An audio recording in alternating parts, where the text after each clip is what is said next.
Thank you. How's everyone doing today? Anyone here like Curious George? That could very well be for me. I go off exploring a lot in the real and virtual worlds and collect a ton of sound bites that probably have little practical use unless, for example, I'm stranded in Churchill, Manitoba during polar bear season. But I've got to admit that the time that I spent prepping for this talk yielded a few interesting nuggets on me and you that I can share right away. So to begin, I'd like you to take a really good look at me. I learned that I share something in common with Sofia Vergara. That's right. Second, Julia Child informs me that I am speaking to the best people in the universe.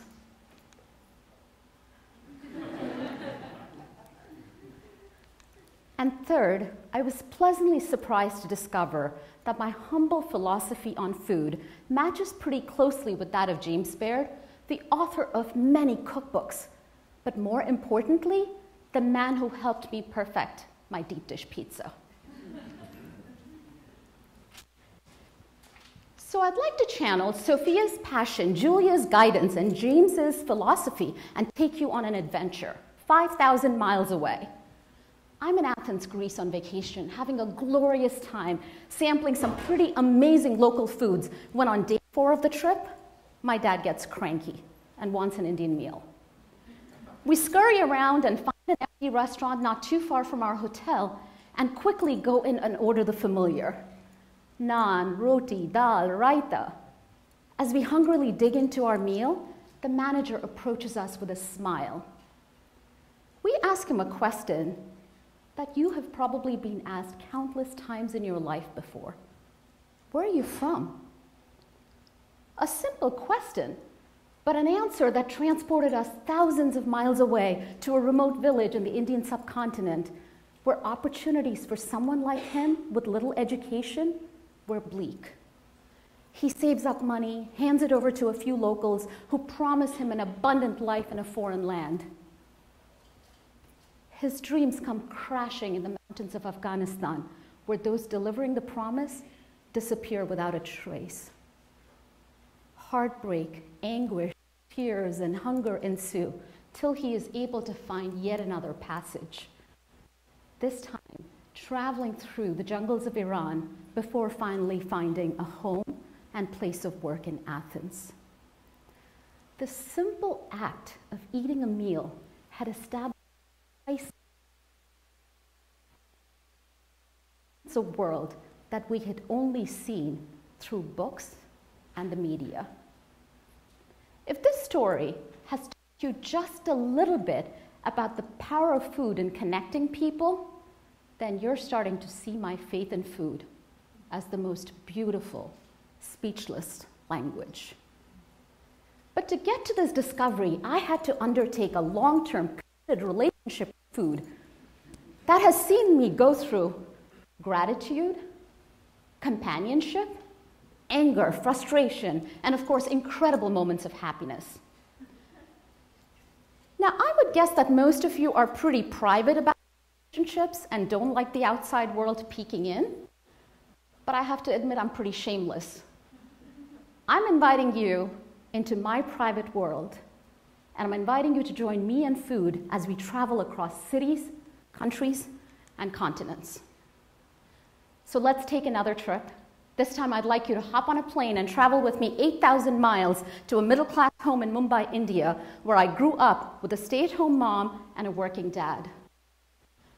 Money was pretty scarce, and we did not have much more than the basics. I distinctly remember accompanying my mom to the ration lines, where we would pick up government-allocated quantities of wheat, rice, oil, the basics at regulated prices. It was not uncommon for us to walk 30 minutes in the scorching heat to go and bargain our way to finding the freshest produce at the most reasonable prices. But the best part of these trips, we would reward ourselves for our hard work with a glass of cold, fresh pressed sugarcane juice that only cost $1, but delivered a form of priceless bliss. So my earliest relationship lesson with food was that it was scarce and never to be taken for granted. So let's get ready for another trip. This time we're gonna hop on a train and take a 2-day train journey in the sweltering heat. I apologize, there is no air conditioning, and we're gonna travel from the hustling, bustling city of Mumbai in the west to the conservative, quiet city of Trivandrum in the south, every summer with both sets of grandparents. I'd like you to try and visualize this scene in my maternal grandparents' home. My widowed grand aunt, with her shaven head and austere beige sari, signifying her widowhood, would start off the day's proceedings by cleaning up the cooking area, sanctifying it with a little decoration, and putting in the firewood that would fuel our meals. Soon the household would be bustling with activity, from the help that came in to grate the coconuts and grind the spices to the women of the kitchen who would take up their duty posts, cooking, laying out the eco-friendly plate, the banana leaf, serving the food, and starting the process all over again. 30+ people would be fed at any given point in time in what appeared to be a round-the-clock operation. The men always eating first, their conversations around their jobs, land ownership, inheritances. The women always eating after the men and the kids. Their chatter was around articles in their latest magazines, the upcoming weddings, and let's not forget the latest gossip around town. Now, I have to add here that the kitchen is where the women belonged.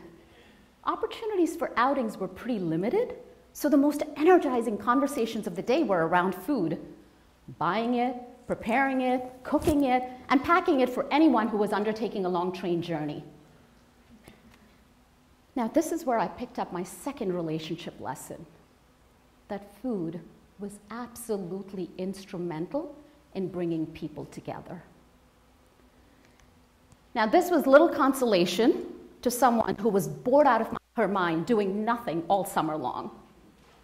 While my wealthier friends came back from vacations talking about beautiful trips taken to places like Hong Kong and Singapore, I was ashamed to admit that I had just spent 2 months in a tiny village in southern India doing absolutely nothing. But out of boredom and frustration came escape. Books from near and far became my carpet, flying me off to beautiful locales where I would eat unimaginable foods like pizza, devour chocolate in many forms like soufflés and mousses, and hear exotic breads like focaccia calling my name. It was a wonderful imaginary life. Of course, something that I could never afford in real life. But as some of you can attest, sometimes things that you think are not even possible do come true.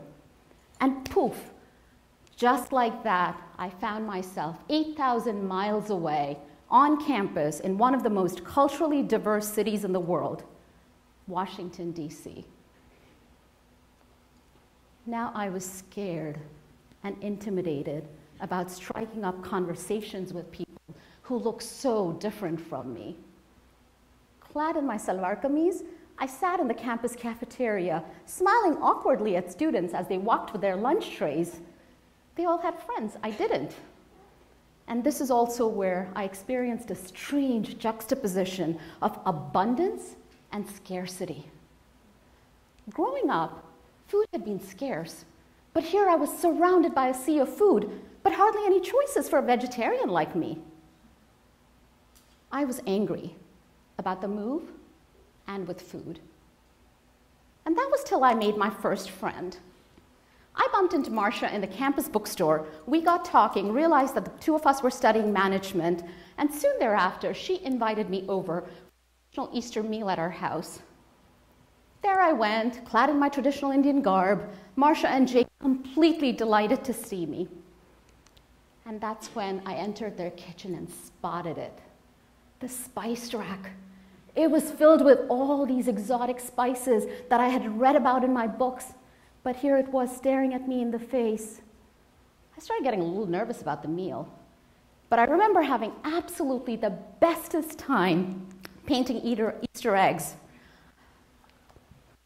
I was also learning more about the Quaker faith and getting a little curious when I was asked to hold my hands in prayer before the meal, and completely floored that every course served was vegetarian as a mark of respect to me and my tradition.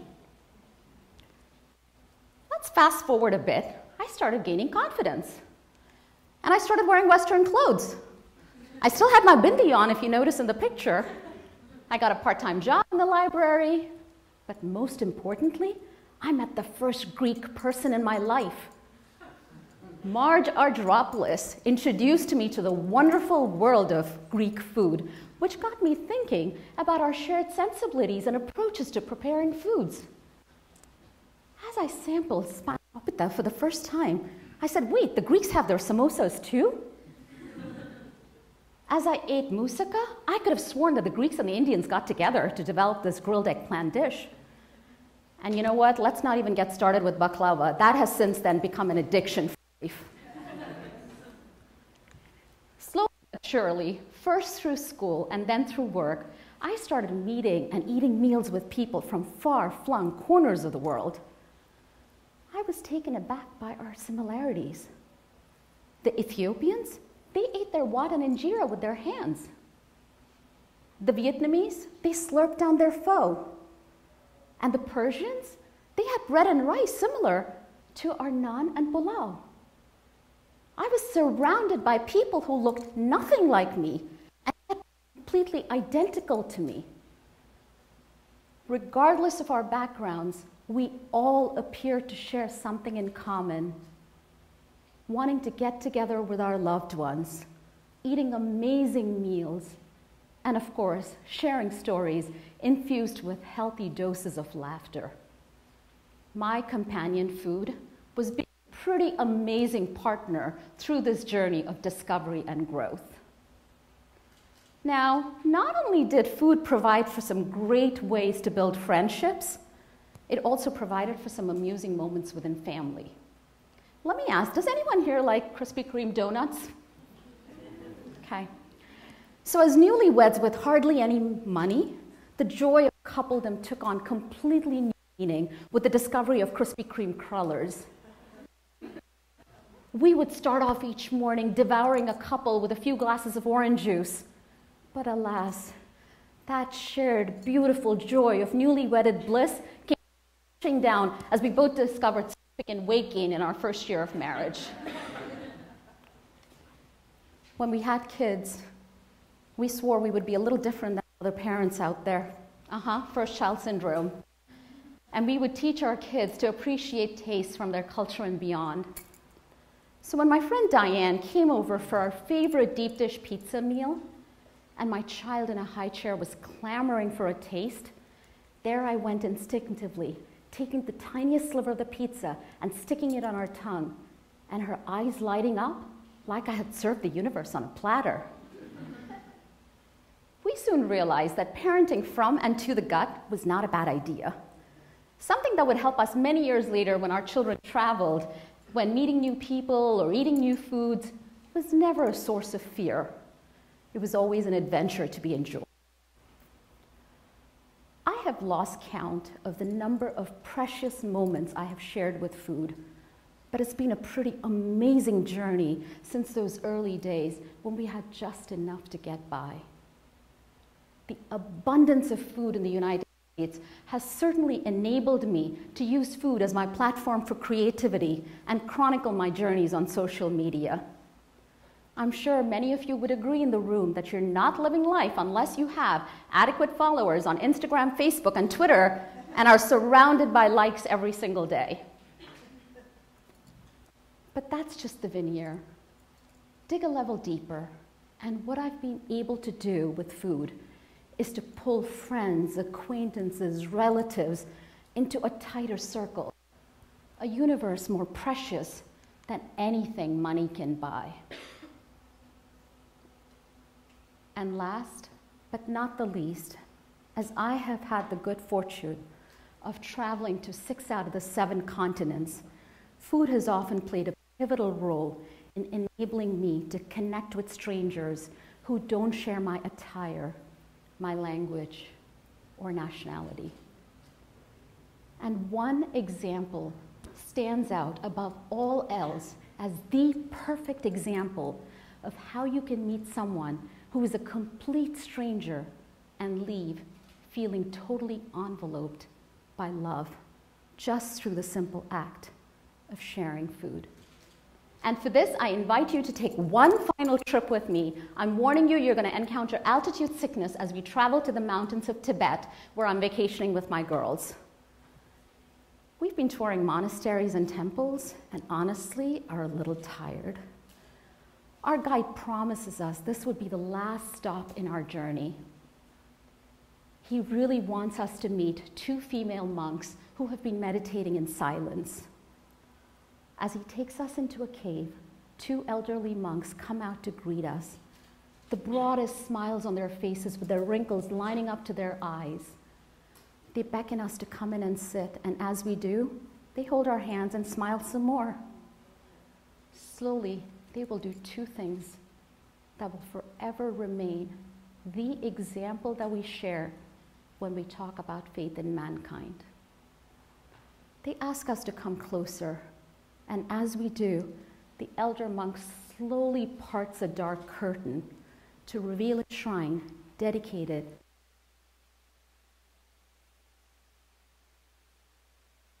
Tibet would be met with severe punishment.